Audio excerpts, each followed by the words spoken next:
Welcome to the Revenue Cycle Rundown with Keybridge Medical Revenue Care.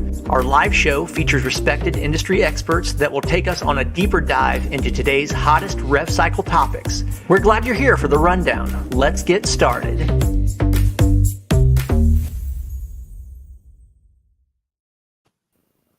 Hey folks, welcome to the Keybridge Revenue Cycle Rundown. It's December, the holiday season is upon us.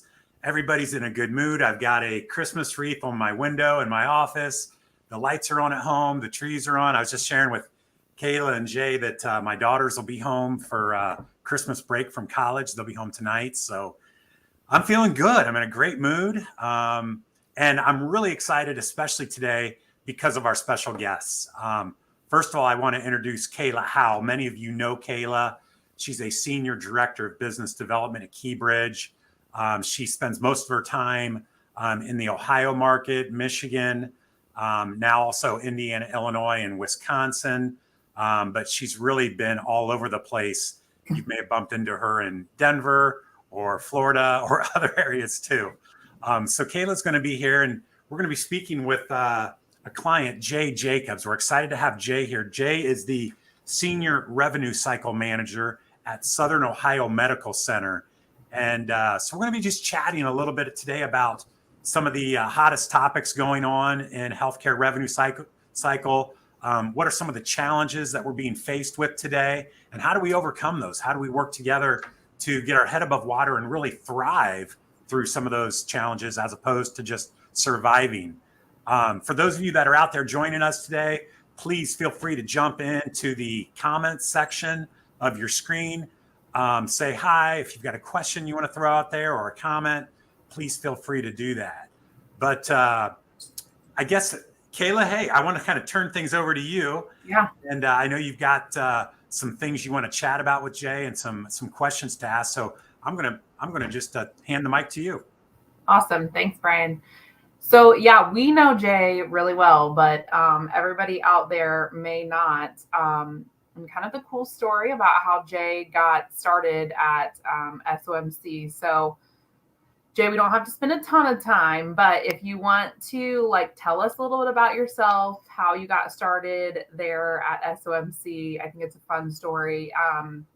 And then, the hats that you wear, and just tell us about yourself. Okay, thanks, Kayla. Yeah, I started working for the hospital before I even had a driver's license. That my dad was the CFO at the hospital, and he'd come home and get me after school, or during the summertime, the executives' cars needed to be washed and waxed. And so I had various jobs to do that. And then he found me a job of carrying in pharmacy stock. And then he came up with another job for me, to work collections accounts in his office in the evenings after school. So I did that. And about 6 months later, they said either hire him or fire him. So then they moved me to the collection department. So I've been started out in collections and just worked my way up through different jobs throughout the hospital. And currently right now is I'm over central scheduling, registration, claims, patient accounting, the charge master, insurance contract, credentialing, cashiering is pretty much the titles that I wear. So I think back to a phrase I heard from somebody. It says, if you ever see a turtle on top of a fence post, he had help. So I do feel like I am that turtle on top of a fence post that, again, I did not get here by myself, that I have many people working for me. A lot of my managers in these areas, that they all have about 40 years like I have here at the hospital. So we have been here a very long time. So yeah, I think that's great though. It says a lot about the organization that you work for when you have folks that are that tenured, and have stayed with the organization for so long. So that's great. Okay, so I think the topic that we kind of really wanted to discuss today was around AR, right? It's that time of the year when everybody's closing out the year. And AR has been kind of one of those challenges for everybody. and you guys, just like the rest of the industry, faced that. So tell us a little bit about kind of this journey that you've been on, what it's been like, and how you've managed through it. So again, Southern Ohio Medical Center is like 248 beds. We're a rural hospital, so a lot of people fit into that category, but yet there's a whole lot of other hospitals that are way bigger than we are, and I'm sure everybody went through kind of the same thing. But in 2019, 2020, our net AR days were in the 40s. Our goal was to be less than 52.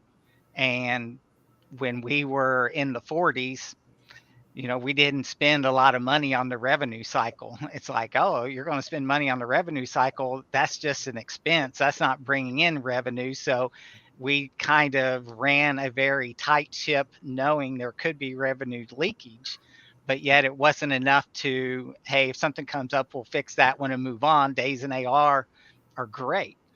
So then we even came up with, hey, we need a new EMR. And so let's get a new EMR across the whole system with our physicians and the hospital, front to back, everything will just be in one thing. And pretty much it's well documented in the industry that when you go messing with a new EMR, you're going to affect your revenue cycle, and be prepared for that. Well, we started implementing our EMR in March of like 20s, when we were really gearing up, or had already been geared up, and then COVID set in. And then the decision came, do we stop and wait, and afterwards then we'll start back up? But the mission was get it done, so we marched on and started it in August of 20. Our consultants, our people working with us, everything switched to Zoom. We sent our builders home to make sure they didn't get sick. So Yeah. we implemented all this through COVID, and then turned it on in August of 20, and did not have a excellent start. So then that kind of put us behind in the revenue cycle, is trying to figure out exactly how. So, going into 2021, we are already kind of backed up. So then with our AR days climbing, that in like December of 2021, our days in AR were like 83. And so I think we brought on help like in August of 2021. But again, things were showing our days in AR pretty much followed industry standard, whether or not ours was higher than industry or not as high as what some people had. We lived with that.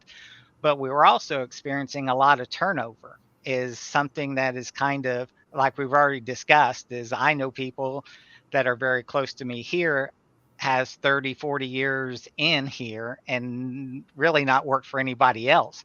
But our new people coming in, it used to be if you came to patient accounting or the cashier's office, you were there pretty much for life. It's like, this is great. Monday through Friday, weekends off, holidays off, great. But our new staff coming in is grass is greener somewhere down the road for $1 more an hour. So they may stay 6 months, they may stay 1 year. So we're having constant turnover. So in our patient accounting department that did follow up in 2021, I think out of like 28 positions, at least 14 or more of them turned over. So then we had our follow-up staff brand new, and you got to know all the rules about the insurance on what you can do, can't do, and all that. So that slowed us down. So that's just kind of what we have been through. Then we also went through a cyber attack in 2021. So pretty much COVID. And so in a cyber attack, you can see why AR days may not be as low as what we want them to be. But currently right now is we're at 54. So we're getting closer back to the 40 range, but we still have a long way to go. Yeah. So that's great that you guys have made that dramatic improvement from the 80 some that you got to, right, to in the 50s today, working back towards that 40. Tell us a little bit about like when you realized you needed extra help and what steps you took to begin to remedy that, that's led you to reducing those days by, sounds like, about at least 30 days in AR. Yeah, so I think December of 2021 is when, we were at 83. And so I think we had been working on it, but I just picked a date of trying to compare close to where we are today. So, we had already started earlier in the fall of 2021 trying to work with other people, trying to help us not only with our turnover and trying to get people in here, but we needed other assistance besides us to get more hands in the pot trying to lower down AR. So, Yeah. So then you guys have partnered with KeyBridge to work to have that staff. And maybe share with me a little bit, like, I'm curious, because you mentioned prior that the thought process always was like, let's not spend money on RevCycle because it's, we're spending money to try to make money kind of thing. And that's, I hear that mentality all the time. Like we need help, but we can't afford to spend that money. How did you convince your leadership that was necessary? And now that you're, 18 months into this kind of project where we've been working to assist with that, have you, like, is the return, the ROI, kind of shocking? So from our management standpoint is we got a new director, somewhere right before COVID or something like that. And she had some revenue cycle background and she understood because her background before becoming the director, she was over our claims billing for the physician offices. So she understood claims and she knew, and she's a coder herself with her certificates. So she understood. So when she went and started talking to people saying, look, you got to put, boots here on the ground to get this done, that is mainly quantity to a certain point. I guess good quality. Just having quantity doesn't really make it better, but yet if your people are experienced and can hit the ground running. And I know, when we first talked is, again, give me people that had, our EMR background, and so we don't have to train them. Here's how to do this stuff. And, we were successful, but at the same time, I know that you have brought on others and then you have trained them to do our EMR. And so, but even from the very beginning, working with KeyBridge is we just made them part of the staff. Is that we had weekly meetings and, here's the agenda, here's the accounts you need to work. And if there's any issues, we had two people here, one on the acute side, one on the ambulatory side that could answer their questions. And you couldn't tell the difference between our staff and your staff from our perspective, is that everything was just clicking and, we're give them a list and we would reassign, a couple thousand accounts, and weeks later, then they'd sit there and say, we need more. So, Yeah. but we have not had any issues, and we don't really, from our perspective, is we're not worried about FMLA. We're not worried about scheduling their PTO. We're not worried about them calling off, things that we don't have to really, have that burden to do that. So that just makes it easier on our staff that's managing this, is to keep everybody's being productive. So, Yeah. Shout out to Lori Parker yeah. and her team at KeyBridge, right? That's managing all of that. Because Lori's the one that, God love her. But yeah, I mean, I think that's great, Jay.